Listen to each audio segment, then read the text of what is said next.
রাসূল সাল্লাল্লাহু আলাইহি সাল্লাম বলেন, কামুলা মিনার রিজালি কাসীর ওয়ালা ইয়াকমুল মিনান নিসা ইল্লা সালাসা। বহু পুরুষ বড় বড় জান্নাত পাবে, তাদের অনেক নেকি আছে, তারা আল্লাহর উপরে ভরসা করে অনেক কাজ করেছে, তবে মহিলা মাত্র 3 জন, তবে মহিলা মাত্র 3 জন। ইমরাতু ফিরআউন, ফিরআউনের স্ত্রী, অবিন্ত ইমরান, ইমরানের মেয়ে মারিয়াম, ও ফজল আয়েশা আলা সাইরিন নিসায়ে কাফাজিলিস সারিদা আলা সাইরিত তমে। আয়েশার মর্যাদা পৃথিবীতে সকল নারীর উপরে সারিদ খাদ্য যেমন ভালো, সকল খাদ্যের উপরে। গোস্তের ঝোলে রুটি ভিজালে তাকে সারিদ বলা হয়, এটাই ছিল তখন সবচেয়ে উত্তম খাদ্য। বুখারী মুসলিম। তো সারিদ যেমন মানুষের কাছে উত্তম খাদ্য, তেমন আয়েশা সম্পূর্ণ পৃথিবীতে দামি উত্তম মহিলা। তবে ফেরাউনের স্ত্রী, তবে ঈসার মা মারিয়াম।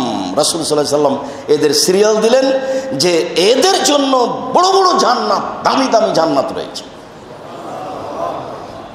তাহলে ইনি বললেন যে আমার জন্য একটা জান্নাতে ঘর বানান। এবার মুহাম্মদ সাল্লাল্লাহু আলাইহি সাল্লাম বলছেন যে 3 জন মহিলার জন্য জান্নাতে বড় বড় দামি দামি ঘর আছে, যেগুলো সাধারণ মুমিনের জন্য নয়, যেগুলো সাধারণ মুমিন ভাবতেই পারে না। এত উন্নত মানের দামি ঘর তাদের জন্য আছে। এই শ্রেণীর মহিলা 3 জন। অন্য হাদিসে এসেছে এই শ্রেণীর মহিলা 4 জন। তখন খাদিজা এসে ঢুকেছে, খাদিজা রাদিয়াল্লাহু তাআলা আনহা তখন ঢুকেছে। আলোচনাতে একাধিক দিন বলেছি পৃথিবীতে সবচেয়ে দামি মহিলা আয়েশা, তবে এটাই প্রমাণ ঠিক যে পৃথিবীতে সবচেয়ে দামি মহিলা হচ্ছেন খাদিজা রাদিয়াল্লাহু তাআলা। তাতে প্রমাণস্বরূপ আপনাদের সামনে পেশ করেছি যে বুখারীর একটা হাদিস এসেছে এইভাবে, জিবরাইল আলাইহিস সালাম আল্লাহর নবীকে এসে বলছেন যে ওই যে একজন মহিলা আসছে, দেখেন ওর হাতে একটা তরকারির বাটি আছে, ওই যে খাদিজা। ও যখন আপনার কাছে আসবে তখন আপনি বলবেন, খাদিজা আল্লাহ তোমাকে সালাম দিয়েছেন,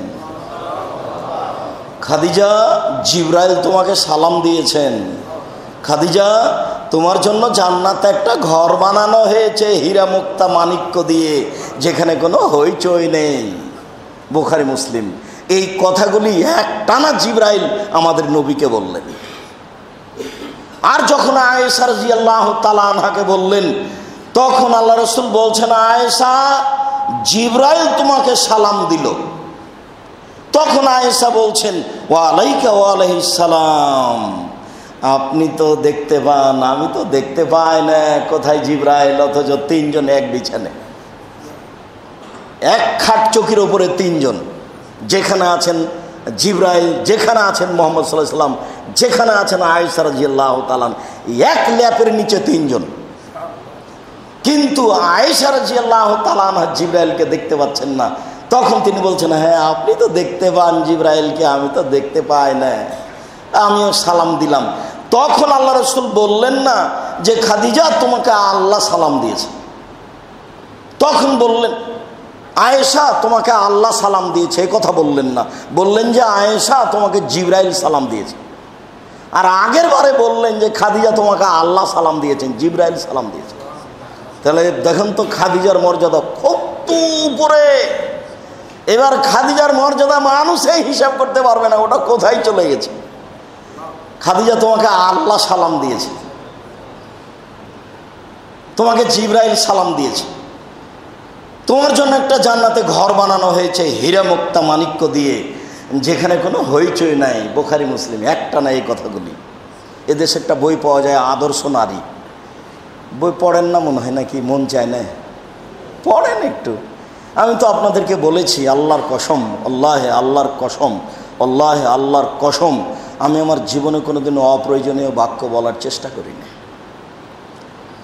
আমি কোরআন হাদিসের বাইরে কোনো কথা বলতে পারি না। কোরআন হাদিসের আলোচনা শেষ হয়ে গেলে আমি আমার বক্তব্য শেষ করে দিই। আমি বই পুস্তকগুলিতেও শুধু কোরআন এবং হাদিস দিয়ে যেটুকু প্রয়োজন মনে করেছি সেটুকু জমা করেছি। তার একটা আদর্শ নারী আপনি দেখুন, আদর্শ নারী হিসেবে যখন খাদিজার সিরিয়াল এসেছে তখন এগুলো বলা আছে। তো আল্লাহ ভরসা করে মারিয়াম আসিয়া বলছেন এই কথা যে তুমি আমার জন্য একটা জান্নাতে ঘর বানাও, ফেরাউন থেকে আমাকে রক্ষা করো। এর নাম আল্লাহ ভরসা। আল্লাহ ভরসা। ইউসুফ আলাইহিস সালাম ঘটনা যে গাল্লাকাতিল আবওয়াব, জুলাইখা সব দরজা বন্ধ করে দিল, সব দরজাগুলি বন্ধ করে দিয়ে নির্জন ঘরে জুলাইখা বলল, হাই তালাক, তুমি আমার সাথে জেনায় লিপ্ত হও। নিজেকে সাজিয়ে গুজিয়ে, এমনি তো মিশরের মেয়ে অতীব সুন্দরী, আর ইউসুফ আলাইহিস সালামের চেহারার কথা তো ভাবাই যায় না, তারা আবার মিশরের মানুষ। দরজা বন্ধ করে দিয়ে জুলাইখা বলল, তুমি আমার সাথে অশ্লীল কাজে লিপ্ত হও। তখন ইউসুফ আলাইহিস সালাম বলছেন, মাআযাল্লাহ, আমি আল্লাহর কাছে আশ্রয় চাই। বলো কি তুমি?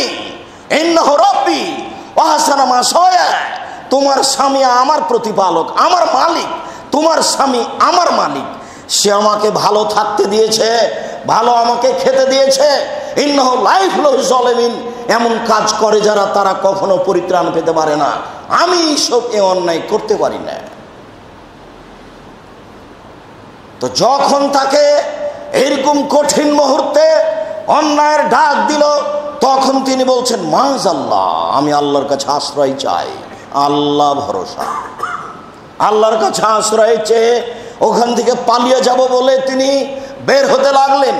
দরজা কিন্তু বন্ধ ছিল, দরজা তিনি খুলে বের হচ্ছেন, এটা বোঝা যায় না। বহু বচন এসেছে, কত দরজা আছে, কত ঘরের মধ্যে সে ঘর, তারও বিবরণ দেওয়া কঠিন। তবে বোঝা যাচ্ছে একাধিক দরজা রয়েছে, কেননা সেটা বহু বচন এসেছে। সব দরজাগুলি জুলাইখা বন্ধ করে দিল। আগে আগে পালাচ্ছেন, বের হচ্ছেন ইউসুফ আলাইহিস সালাম, পিছনে পিছনে ছুটে যাচ্ছে জুলাইখা। নিরুপায় হয়ে শেষ পর্যন্ত জামা টেনে ধরলো পিছন থেকে, তিনি জোর করে বের হয়ে গেলেন। জামার পিছন দিক ছিঁড়ে তার হাতে থেকে গেল। বের হওয়ার সাথে সাথেই জুলাইখার স্বামী সেখানেই ছিল। চট করে জুলাইখা কথা পরিবর্তন করে দিয়ে বলল, দেখেন, যেই ছেলেকে আপনি আপনার বাড়িতে রেখেছেন, সেই ছেলে আপনার স্ত্রীর সাথে অন্যায় করতে চায়, তার কি শাস্তি হতে পারে? আরে আপনি দেশের নেতা, কি শাস্তির ঘোষণা দেবেন? আমি জুলাইখা বলছি, তাকে যথাযথ পিটন দিতে হবে, নইলে জেলখানায় বন্দি করতে হবে। 12 বছর জেল হয়ে গেল, তিনি জেলে চলে গেলেন। 12 বছর পরে তাকে বের হওয়ার জন্য লোক পাঠানো হলো। তিনি বললেন, বের হওয়া পরে জাতির সামনে আগে জুলাইখাকে ঘোষণা দিতে হবে, অন্যায় আমি করিনি, জুলাইখা করেছে। যতদিন পর্যন্ত জাতির সামনে জুলাইখা এই ঘোষণা না দিবে, ততদিন পর্যন্ত আমি সব জেল থেকে বের হব না। জুলাইখা জাতির সামনে ঘোষণা দিল, অন্যায় আমি করেছি, ইসব করেনি। তখন তিনি জেলখানা থেকে বের হলেন। 25 বছর পরে বাপের সাথে সাক্ষাৎ হলো, ধৈর্যের পরিচয়। বাপ বলেছেন, আয়েশা রাদিয়াল্লাহু তাআলা আনহা বলছেন, সাবরিকা সাবরে ইউসুফ, আজকে আমার ধৈর্য ইউসুফের বাপের ধৈর্যের মতো। মানুষ যদি ধৈর্য দেখতে চাই, তাহলে ইউসুফ আলাইহিস সালামের বাপকে দেখতে হবে, ইয়াকুব আলাইহিস সালামের ধৈর্য। সম্মানিত দিনী ভাই বোন, আমি আপনাকে দেখাচ্ছিলাম আল্লাহ ভরসা, কিভাবে ইউসুফ আলাইহিস সালাম বিপদে পড়ে আল্লাহর উপরে ভরসা করে তিনি ঘর থেকে বের হয়ে চলে গেলেন। তার নাম আল্লাহ ভরসা। কালা আসহাবু মূসা, মূসা আলাইহিস সালামের সঙ্গী সাথী বললেন, ইন্নাল্লাহ মুদরাকুন, আমরা আটকা পড়েছি, আমরা তো ফেরাউনের ভয়ে পালিয়ে যাচ্ছি। ফেরাউন তো দলবল নিয়ে পিছন থেকে ধাওয়া করে আসছে। আস্তে আস্তে আমরা কুলজুম সাগরের পাশে চলে আসলাম। সামনে উঁচু পাহাড়, ডান দিকে কুলজুম সাগর, বামে ও পিছনে ফেরাউন রয়েছে। আমাদের বাঁচার কোনো পথ নেই, আমরা আটকা পড়েছি। তখন মূসা আলাইহিস সালাম বললেন, কাল্লা, কখনো নহে, অসম্ভব, এটা হতে পারে না। ইন্না মাইয়া রাব্বি, আমার সাথে আমার প্রতিপালক রয়েছেন, শাইহাদিনী, তিনি আমাকে পথ দেখাবেন। বলো কি, ফেরাউন আমাকে ধরে নেবে বলে? এটা অসম্ভব, এটা হতে পারে না। ইন্না মাইয়া রাব্বি, আমার সাথে আমার প্রতিপালক রয়েছেন, শাইহাদিনী, তিনি আমাকে পথ দেখাবেন। বাহ্যিকভাবে পথ বোঝা যায় না, কিভাবে পথ হতে পারে? সামনে সাগর আছে, নেমে যাওয়ার কোনো পথ নেই। সামনে বিশাল উঁচু পাহাড় আছে, উঠে যাওয়ার কোনো পথ নেই। পিছনে ফেরাউন আছে, পিছন দিকে পালিয়ে যাওয়ার কোনো পথ নেই। কোন সাহসে তিনি বলতে পারেন অসম্ভব হতে পারে না, ফেরাউন আমাকে ধরতে পারে না? এর নাম আল্লাহ ভরসা। কি হবে? আল্লাহ ভরসা। আমিও বুঝতে পারি না কি জিনিস। আমি একটা বলি আপনাদের সামনে, আমার বিশ্বাস কাজ করে এটুকুই।